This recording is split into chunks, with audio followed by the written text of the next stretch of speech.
ఇప్పుడు అసెంబ్లీలో పంచకుడు నెక్స్ట్ రామన్నడు రామన్న ఇచ్చిన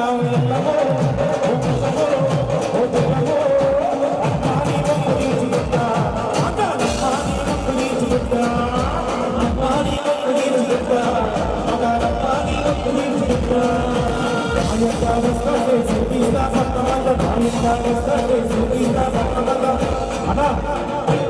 టీఆర్ఎస్ అంటే గుర్తొచ్చాడు యువ నాయకులు ఒకటి ఏటీఆర్ అన్న అయితే ఒకటి రామన్న అక్కడ రామన్న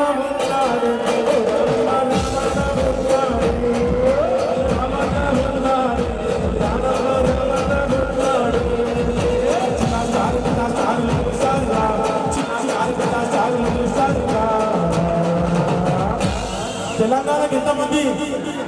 స్టార్లు వచ్చినా ఒకటే star KCR star KCR star super star